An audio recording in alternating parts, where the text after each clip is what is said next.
Assalamualaikum warahmatullahi wabarakatuh.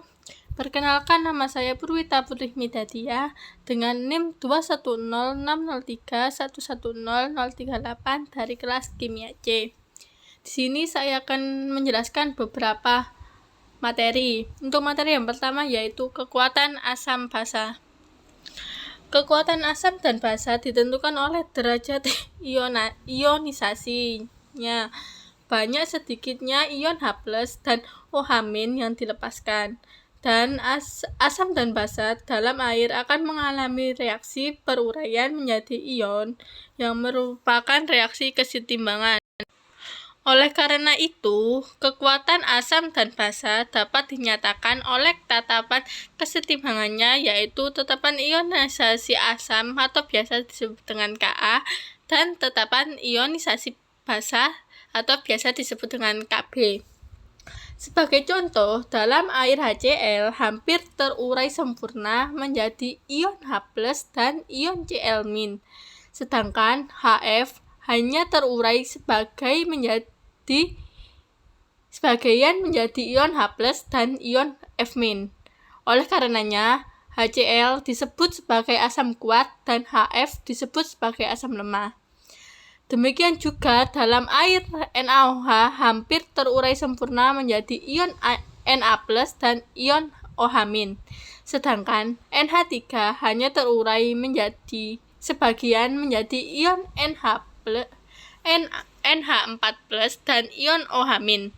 NaOH sebagai basa kuat dan NH3 sebagai basa lemah.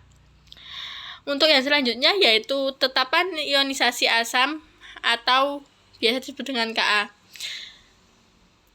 Secara umum, reaksi kesetimbangan larutan asam Ha dalam air dapat ditulis sebagai berikut.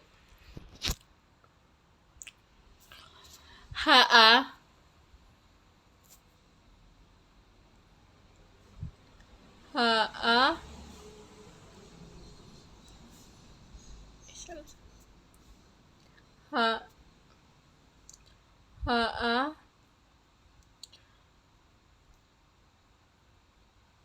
setimbang dengan H+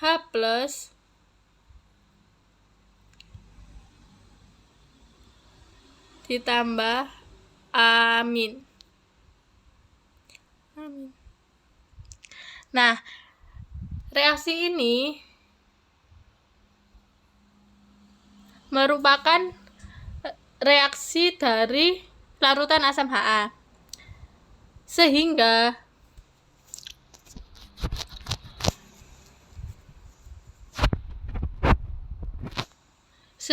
tetapan ionisasi asam Ka dapat dirumuskan sebagai berikut. Ka sama dengan konsentrasi H+ dikali konsentrasi amin dibagi konsentrasi Ha.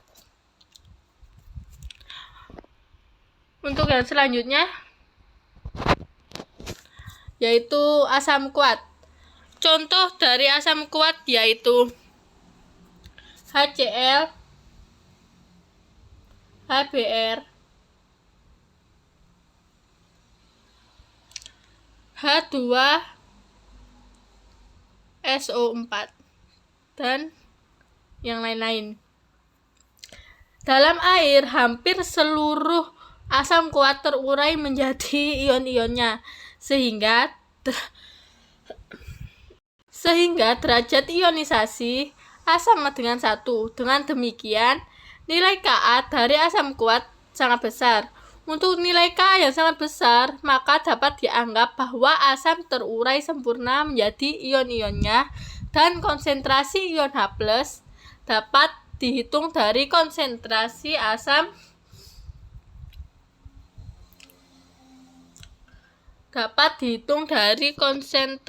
asam yaitu dengan cara konsentrasi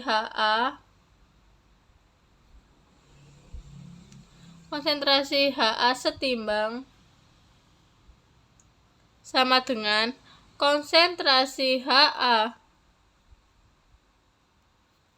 awal sama dengan Ma. Dan valensi asamnya. Valensi asam adalah jumlah ion H+ yang dihasilkan per molekul asam. Berikut ini merupakan konsentrasi dari H+. Ini merupakan valensi asam dari jumlah ion H+, yaitu konsentrasi H+ sama dengan valensi A dikali Ma.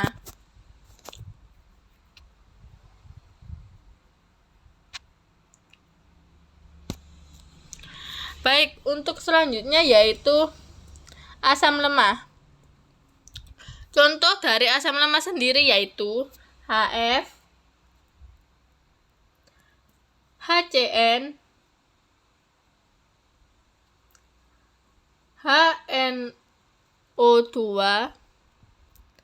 CH3, COOH, dan masih banyak lainnya.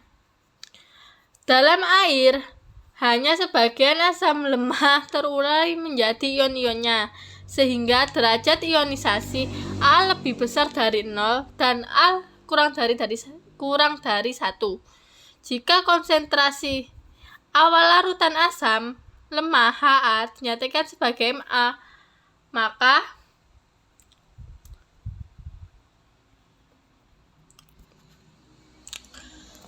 Ha setimbang dengan H+ ditambah A-.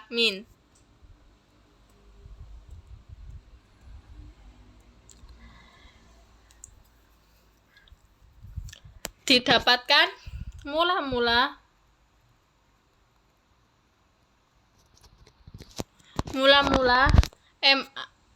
Ma reaksi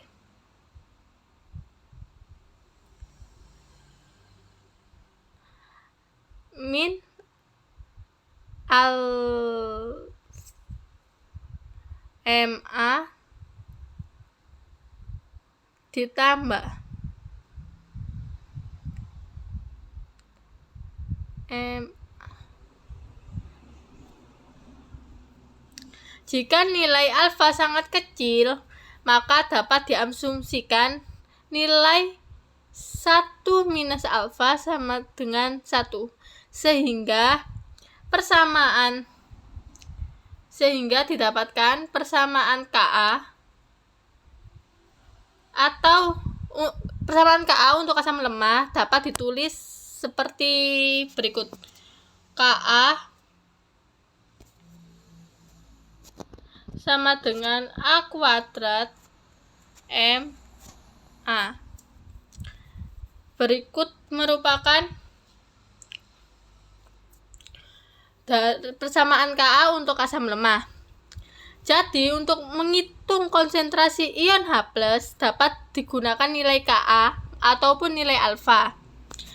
Dengan cara konsentrasi H+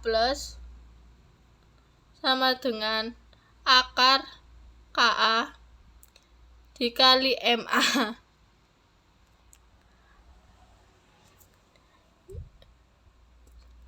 Ini adalah cara menghitung konsentrasi ion H+ dengan menggunakan nilai Ka.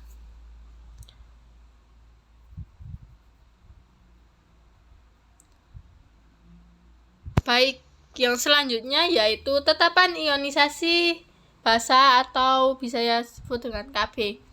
Secara umum, reaksi kesetimbangan larutan basa LaOH dalam air dapat ditulis sebagai berikut. LOH setimbang dengan L+ ditambah OH-. Sehingga didapatkan tetapan ionisasi asam basa Kb yaitu Kb sama dengan konsentrasi L+ dikali konsentrasi OH- dibagi konsentrasi LOH. Baik, untuk slide selanjutnya.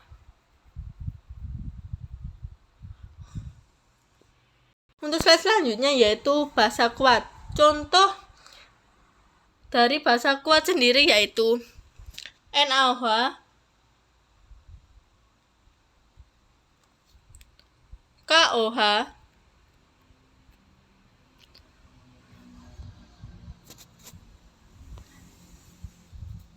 SrOH2.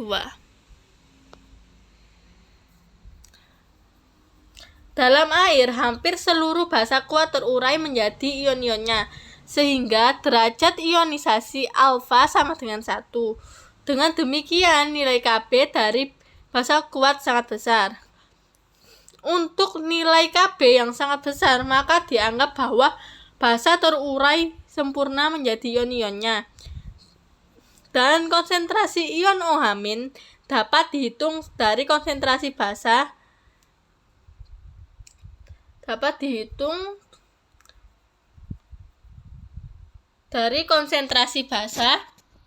konsentrasi LOH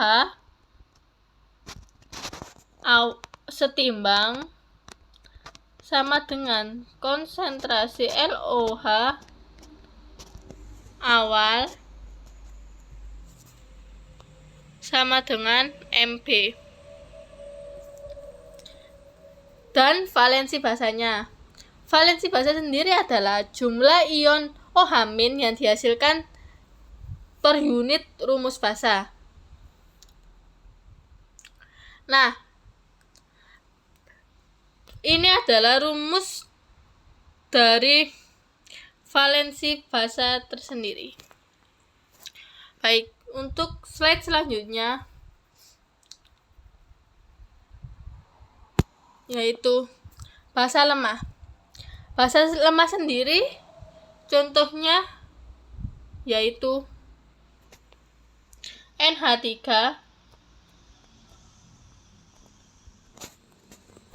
CH3, NH2, dan masih banyak lagi.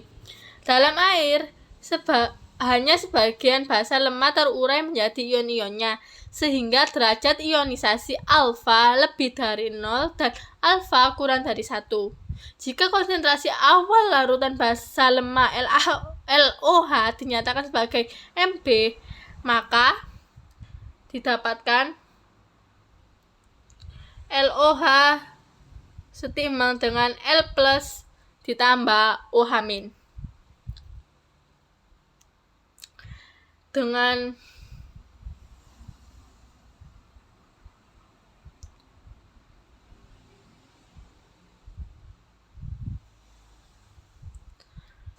Dengan mula-mula Mb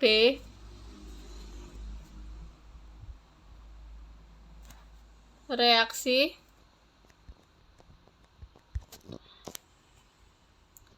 min alfa Mb ditambah alfa Mb dan setimbang sama dengan 1 min alfa Mb kali alfa Mb.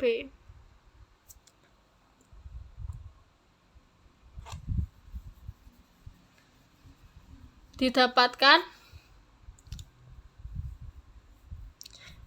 jika nilai alfa sangat kecil, maka diasumsikan nilai 1 minus alfa sama dengan 1. Sehingga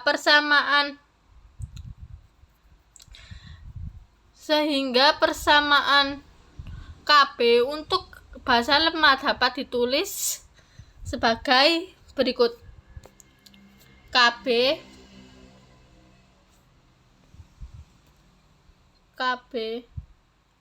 sama dengan alfa kuadrat Mb, alfa sama dengan akar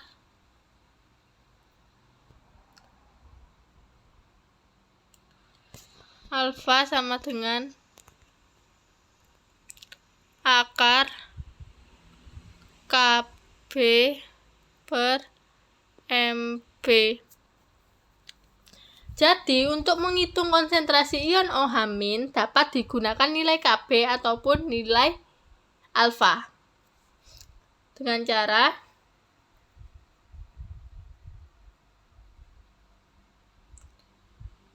cara konsentrasi OH- sama dengan akar KB dikali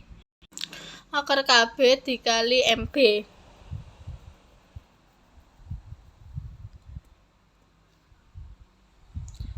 Untuk selanjutnya yaitu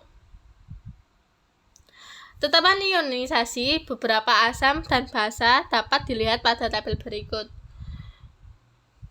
Untuk tetapan ionisasi dapat dilihat di tabel ini.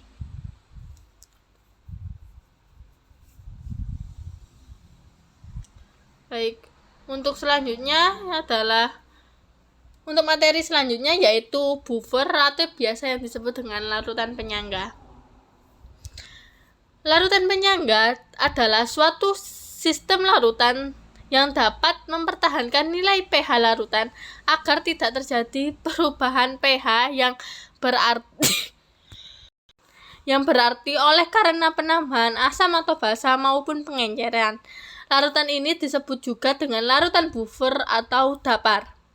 Dalam kehidupan sehari-hari terdapat berbagai enzim pencernaan dalam sistem biologis reaksi asam basa. Sebagai contoh, reaksi beberapa enzim pencernaan dalam sistem biologis. Enzim pepsin yang berfungsi sebagai memecah protein dalam lambung yang hanya dapat bekerja optimal dalam suasana asam, yakni pada sekitar pH 2. Dengan kata lain, jika enzim berada pada kondisi pH yang jauh berbeda dari pH optimal tersebut, maka enzim dapat menjadi tidak aktif bahkan rusak. Oleh karena itu, perlu ada suatu sistem yang menjaga nilai pH di mana enzim tersebut bekerja. Sistem untuk mempertahankan nilai pH inilah yang disebut dengan larutan penyangga. Fungsi dari larutan penyangga sendiri yaitu larutan penyangga banyak digunakan dalam analisis kimia, biokimia, dan mikrobiologi. Selain itu, dalam bidang industri juga banyak digunakan pada proses seperti fotografi, elektroplating atau penyepuhan, pembuatan bir, penyamakan kulit, sintesis zat warna, sintesis obat-obatan, maupun penanganan limbah.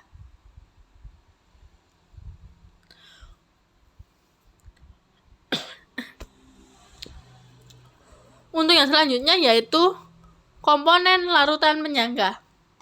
Nah, larutan penyangga sendiri mempunyai beberapa komponen. Untuk yang pertama yaitu larutan penyangga asam. Larutan buffer mempertahankan pH pada suasana asam pH kurang dari 7. Larutan buffer asam terdiri dari komponen asam lemah atau HA dan basa konjugasinya atau amin. Larutan seperti ini dapat diperoleh dengan yang pertama yaitu mencampurkan asam lemah atau HA dengan garam basa konjugasinya atau La yang dapat terionisasi menghasilkan ion amin. Yang kedua yaitu mencampurkan suatu asam lemah dalam jumlah berlebih dengan suatu basa kuat sehingga bereaksi menghasilkan garam basa konjugasi dari asam lemah tersebut. Contohnya, larutan penyangga yang mengandung CH3COOH dan CH3COO- dalam larutan tersebut terdapat kesetimbangan kimia yaitu CH3COOH setimbang dengan CH3COO- ditambah H+. Pada pembuatan asam H+, kesetimbangan akan bergeser ke arah kiri, sehingga reaksi mengarah pada pembentukan CH3COOH. Dengan kata lain, asam yang ditambahkan pada penambahan basa OH-, kesetimbangan akan bergeser ke arah kanan, yakni reaksi pembentukan CH3COO- dan H+. Sebagaimana untuk mempertahankan konsentrasi ion H+ yang menjadi berkurang karena OH- yang ditambahkan bereaksi dengan H+, membentuk H2O. Dengan kata lain, basa yang ditambahkan akan dinetralisasi oleh komponen asam lemah atau yaitu CH3COOH. Baik, untuk slide selanjutnya adalah larutan penyangga basa. Larutan buffer basa mempertahankan pH pada suasana basa, pH lebih dari 7. Larutan buffer basa terdiri dari komponen basa lemah B dan basa konjugasinya BH+. Larutan seperti ini dapat diperoleh dengan yang pertama yaitu mencampurkan basa lemah B dengan garam yang konjugasinya BHX yang dapat terionisasi menghasilkan ion BH+. Yang kedua yaitu mencampurkan suatu basa lemah dalam jumlah berlebih dengan suatu asam kuat sehingga bereaksi menghasilkan garam, asam konjugasi, dan basa lemah tersebut. Contoh, larutan penyangga yang mengandung NH3 dan NH4+. Dalam larutan tersebut terdapat kesetimbangan NH3 ditambah NH2 setimbang dengan NH4+ ditambah OH-. Pada penambahan asam H+, kesetimbangan akan bergeser ke arah kanan, yakni reaksi pembentukan NH4+ dan OH-. Sebagaimana untuk mempertahankan konsentrasi ion OH- yang menjadi berkurang karena H+, yang ditambahkan bereaksi dengan OH- membentuk H2O. Dengan kata lain, asam yang ditambahkan akan dinetralisasi oleh komponen basa lemah NH3. Pada penambahan basa OH-, kesetimbangan akan bergeser ke arah kiri, sehingga reaksi mengarah pada pembentukan NH3 dan air. Dengan kata lain, basa yang ditambahkan akan dinetralisasi oleh komponen asam konjugasi NH4+. Baik, untuk slide selanjutnya ya kita membahas tentang kesetimbangan larutan. Yang pertama yaitu kelarutan sendiri atau biasa disebut dengan solubility adalah jumlah maksimum suatu zat yang dapat larut dalam suatu pelarut. Satuan kelarutan umumnya dinyatakan pada gram liter pangkat -1 atau mol L pangkat -1. Contohnya pada kelarutan AgCl dalam air adalah 1,3 kali 10 pangkat -2 mol. Kelarutan AgCl dalam larutan NaCl 0,1 mol adalah 1,7 kali 10 pangkat -10 mol. Kelarutan CaOH2 sama dengan 20 mg per 100 ml, maka dalam 100 ml larutan maksimal terdapat 20 mg CaOH2. Berikutnya yaitu faktor yang mempengaruhi besarnya kelarutan suatu zat. Jenis pelarut yang pertama yaitu senyawa polar. Mempunyai kutub muatan akan mudah larut dalam senyawa polar. Misalnya gula, NaCl, alkohol, dan semua asam merupakan senyawa polar. Senyawa nonpolar akan mudah larut dalam senyawa nonpolar. Misalnya, lemak mudah larut dalam air, dalam minyak. Senyawa nonpolar umumnya tidak larut dalam senyawa polar. Misalnya, NaCl tidak larut dalam minyak tanah. Yang kedua adalah suhu. Kelarutan zat padat dalam air semakin tinggi bila suhunya dinaikkan. Adanya panas atau kalor mengakibatkan Semakin renggangnya jarak antara molekul zat padat tersebut, merenggangnya jarak antara molekul zat padat menjadikan kekuatan gaya antar molekul tersebut menjadi lemah sehingga mudah terlepas oleh gaya tarik molekul-molekul air. Untuk yang selanjutnya yaitu penggunaan konsep kesetimbangan larutan. Mengurangi kadar logam berat dalam sungai atau karena limbah industri agar air sungai tersebut tidak mencemari lingkungan dengan jalan mengendapkan logam tersebut sebagai basa atau garamnya yang sukar larut. Meramal terjadi tidaknya endapan suatu zat jika dua larutan yang mengandung ion-ion dari senyawa sukar larut dicampurkan. Untuk meramalkan terjadi tidaknya endapan AX-BY jika larutan yang mengandung AY+ dan BX- dicampurkan, digunakan konsep hasil kali ion QSP berikut ini. QSP AX BY sama dengan konsentrasi A pangkat Y plus pangkat X, konsentrasi BX pangkat X- dipangkatkan Y.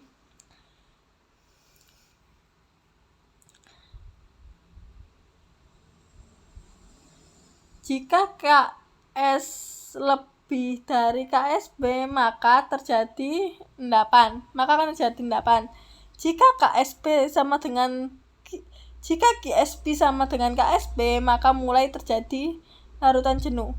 Dan jika KSB kurang dari KSB maka belum terjadi larutan jenuh maupun endapan. Baik, untuk materi selanjutnya yaitu kesetimbangan senyawa kompleks.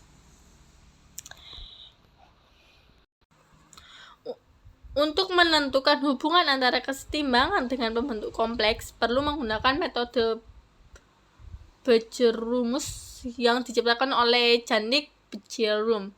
Jika ada suatu senyawa ABM, maka pembentukan kompleksnya terdiri dari tahap yaitu seperti pada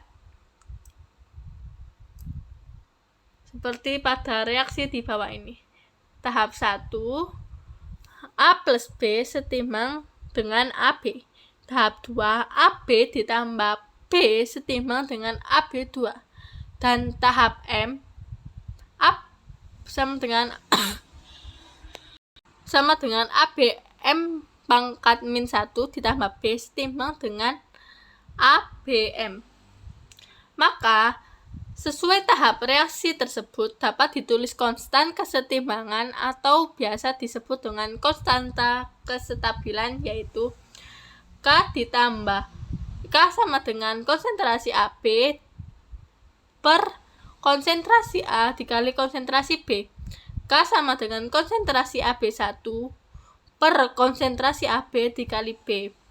Sehingga K sama dengan konsentrasi ABM per konsentrasi ABM min 1 konsentrasi B. Dengan keterangan A sama dengan ion logam atau ion pusat.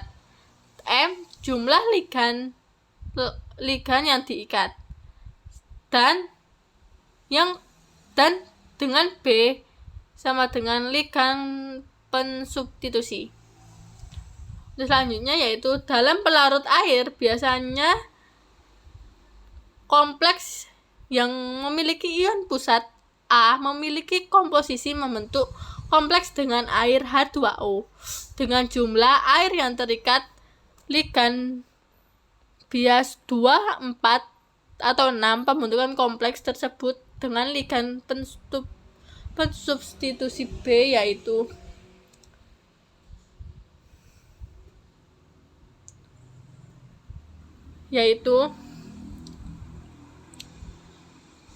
AH2OM plus B setimbang AH2OM plus B setimbang dengan AbH2O M1 ditambah H2O.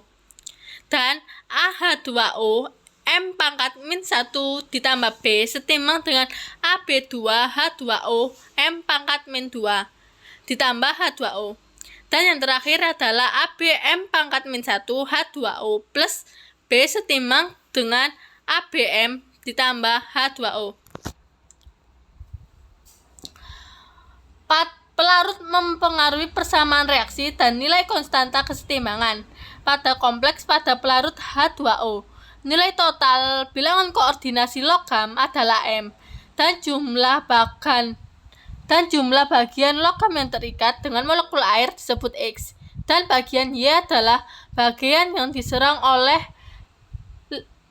ligan pensubstitusi, sehingga persamaan menjadi saling berhubungan, yaitu X plus Y sama dengan M.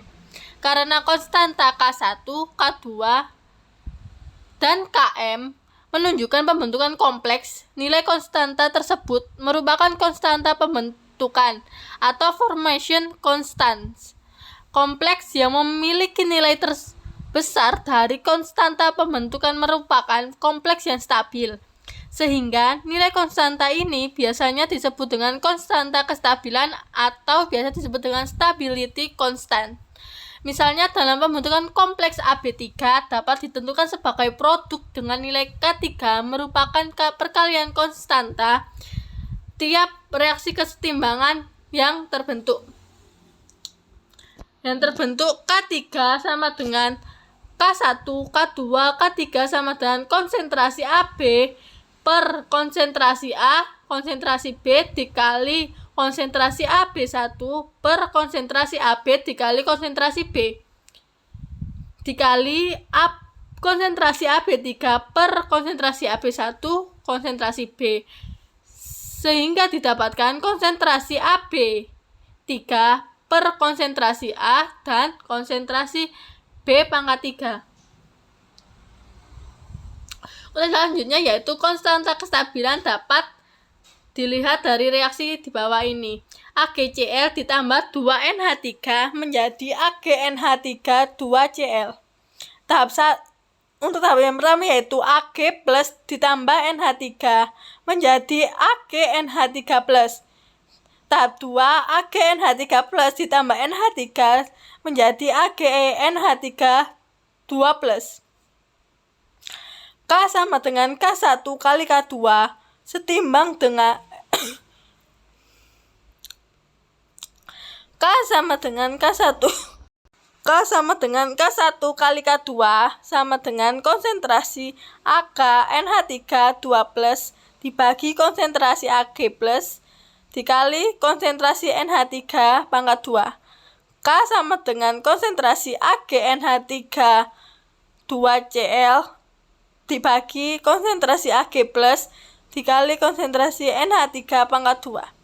K1 sama dengan konsentrasi Ag NH3 plus dibagi konsentrasi Ag plus dikali konsentrasi NH3. Dan K2 adalah konsentrasi Ag NH3 2 plus dibagi konsentrasi Ag NH3 plus dikali konsentrasi NH3. Sekian materi dari saya, kurang lebihnya saya mohon maaf yang sebesar-besarnya. Wassalamualaikum warahmatullahi wabarakatuh.